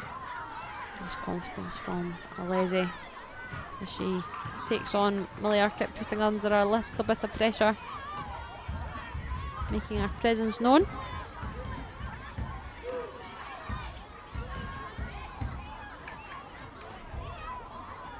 You can tell it's getting later in the school day too. The Bairns are ready for home time.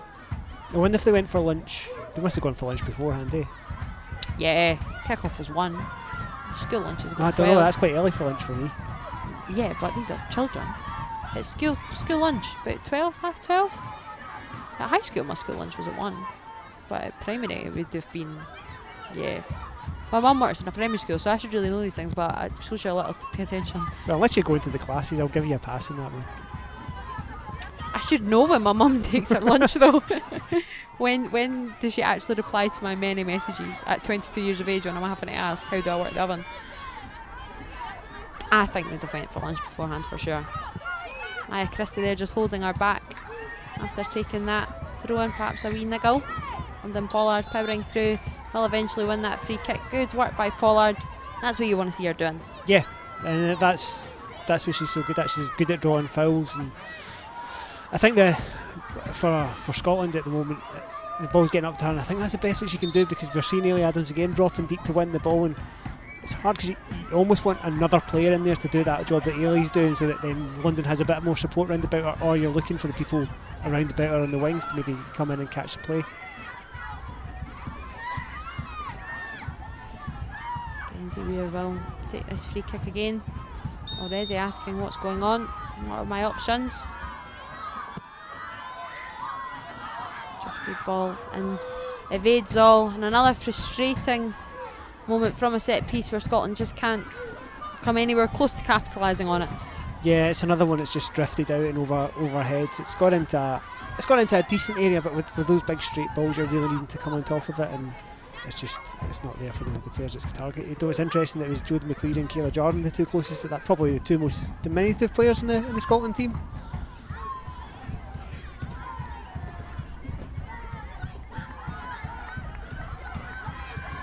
Von Felton sprays that out to Adam. Jodie McCleary pressuring high.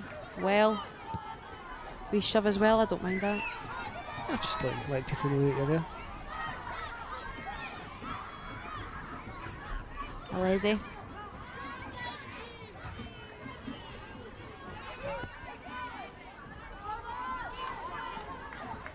Switzerland with a little bit of zip around their game here as Collier, ball across, drilled. Benny is in there, but Kenzie Weir will clear. Up to London Pollard, back to goal again, heavy touch. And Switzerland are able to get things back under control.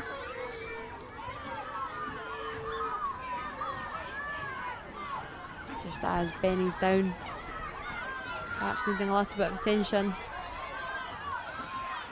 Feeling the effects of that Kenzie Weir clash. It's nice work from substitute Collar. Decent ball across. Broderick with the first attempt, and Kenzie Weir just gets her body in front of Benny's. Yeah, does well to get in front of the ball and the body, and to get it clear. And yeah, it's just a wee knock. I mean, it's three. The other thing as well, this is 3 games in the space of 6 days. Yeah, less than a week. Yep. Less than a week. So there will be a bit of a toll on some of the bodies of the players if they've been playing a lot of the minutes. It's the nature of international competition, especially the format of these youth tournaments, that these games do get played quite quick succession, he says, eventually.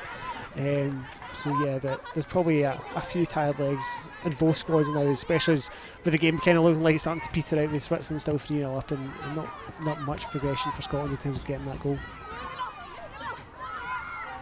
Schmid dancing our way through, but is halted by Kirsten McLean. To Ailey Adams. Maya Christie sends that up and away. As you say, Chris, sorry, you're just starting to feel this game peter out a little bit. What can Scotland learn from this, as it looks almost inevitable now that we'll be dropping back down to League B? Yeah, I mean, I think with the game the way it is at the moment,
Apologies for the little loss in picture there.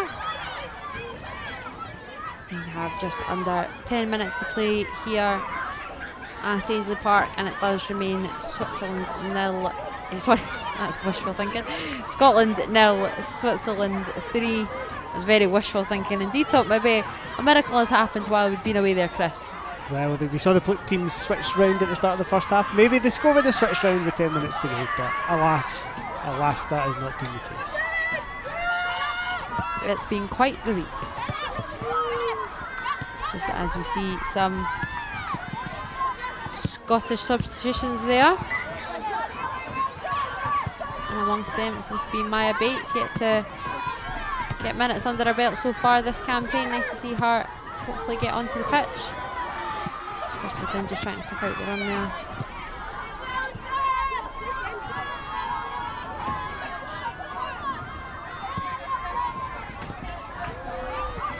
Playing that on to McCleary. And it will be a Scotland free kick. McCleary trying to take it a bit too promptly, but the referee is signalling for these substitutions to be made. Eva Thompson coming on for Scotland. Coming off Kayla Jordan, good 82 minutes under her belt. So too is Maya Bates. You can hear the cries of she is one of our own. Coming off is Jodie McCleary of Rangers.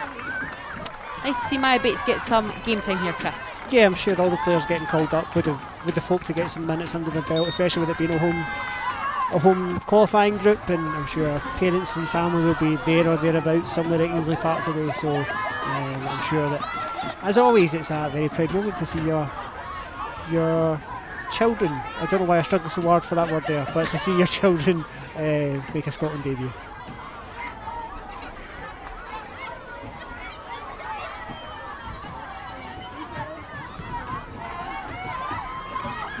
We know I like to look through school alumni of these players. Here we go. This is what we all came for. It's not as impressive as Nikki McDonald attending St Aidan's High School with Kayla Jordan, but Maya Bates, school in Glenrothes. Fellow footballer Kevin McHattie he attended. It's a bit tricky. He maybe appeared for the school side too, but attended Auchmuchty in Glenrothes. Kevin McHattie, remember him? Yeah, I was going to say I wasn't expecting quite the drop off from Nikki McDonald. No offence, Kevin, if you're listening to this, but also Joe Jordan and John Higgins at that school as well. Yeah, So Stephen O'Donnell at St Aidan's, but Kevin McHattie, I remember him at Hearts. This is Hannah Jordan trying to latch into that through ball, but Naomi Benz has it under control. Lily Adams fighting away. There is Maya Bates, just a loose touch there.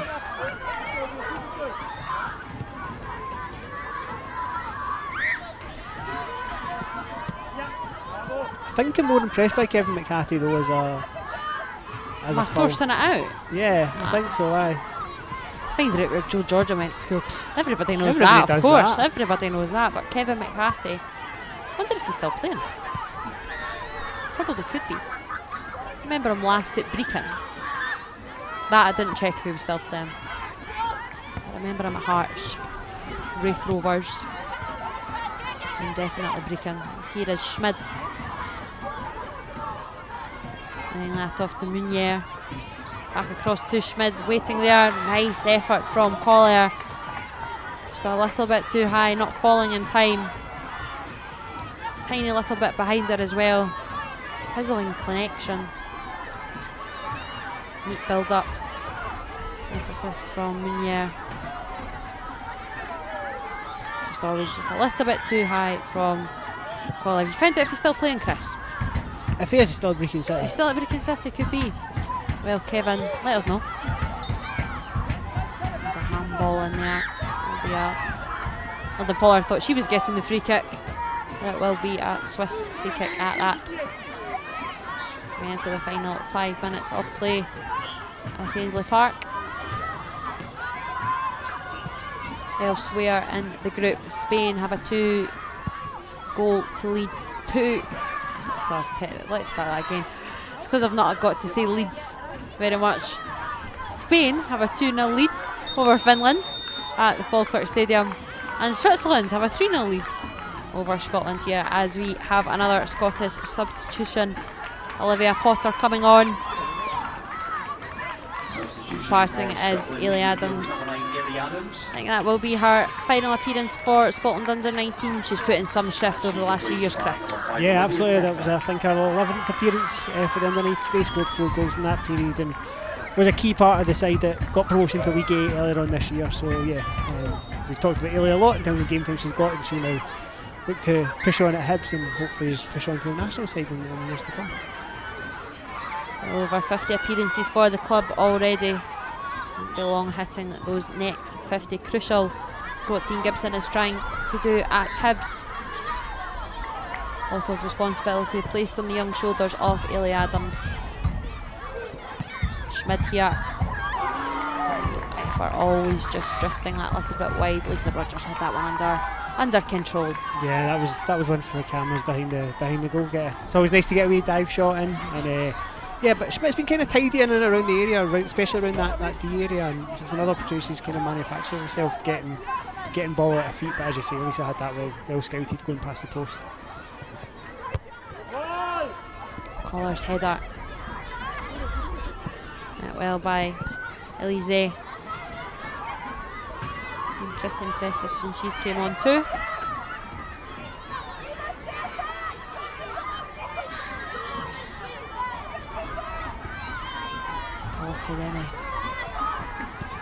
Ramazani tracking back, keeping that under Swiss control as they spray the ball across the back line. Knapp stepping forward, as she has done so many times in this second half. Schlupp.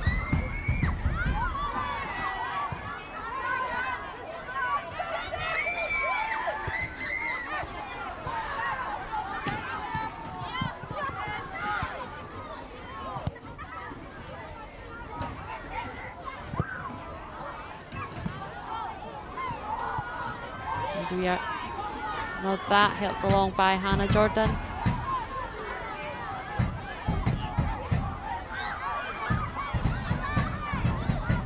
Not even someone with the speed of Hannah Jordan can latch onto that.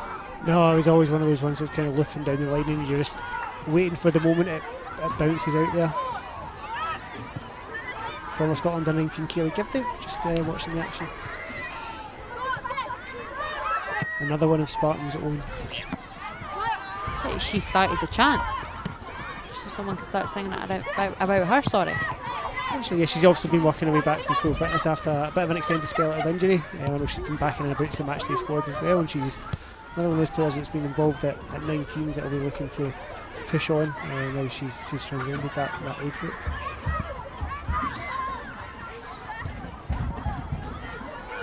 You absolutely are all here for Eva Thompson shorts being that short. You really are. The socks. The socks of. Yeah, socks. Low slung socks are always the trademark of a good playmaker in Nordic.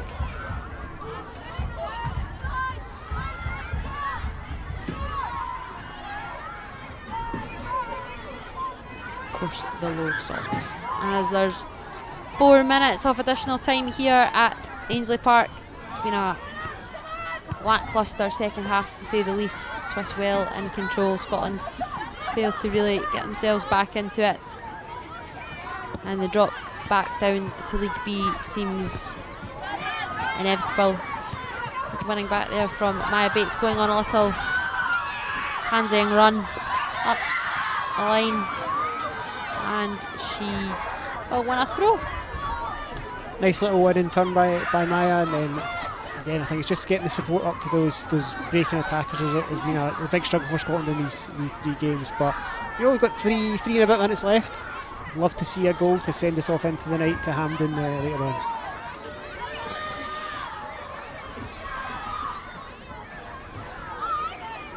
That'd be quite the way to bow out of things, Chris. Pollard, Thompson.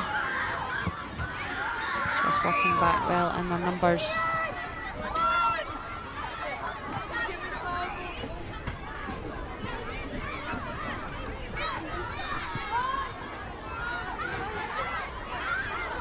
asking for feet. Christie asking Bates to move as it comes back. The Aberdeen youngster.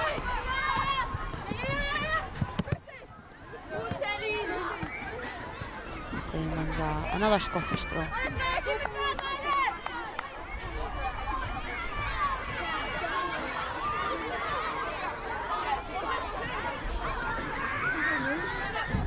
Christie again just below us.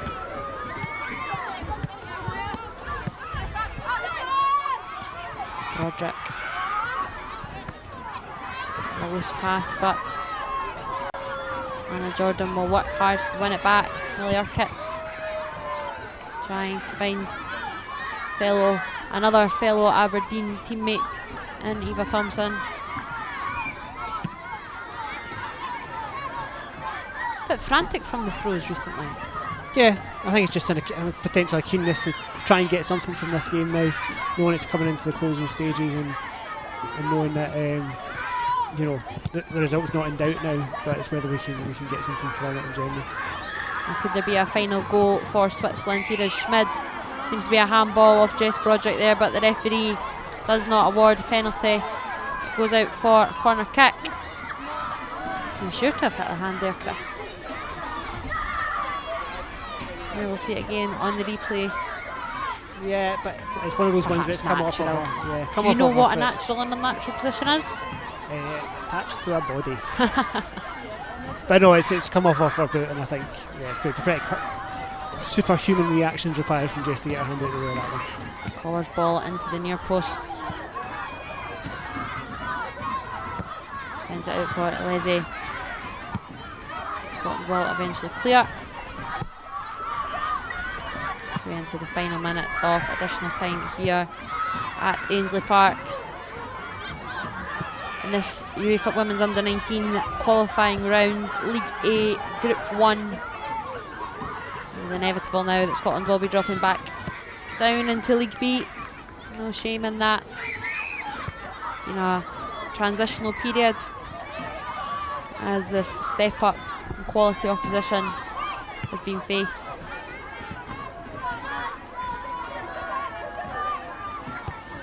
Mazani's been very impressive this afternoon. That is full time here at Ainslie Park, and as we say, Scotland do drop back down into League B for the Under-19 qualifying group.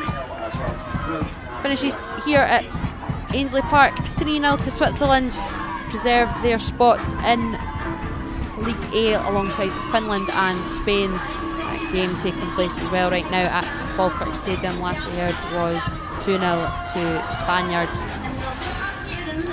Plenty to learn for Pauline McDonald, standing in for Pauline Hamill here for this triple header. Won't be too many downhearted Scotland players, as we can see smiles still on the face of Hannah Jordan. A lot to learn. And it finishes here, Switzerland 3, Scotland 0.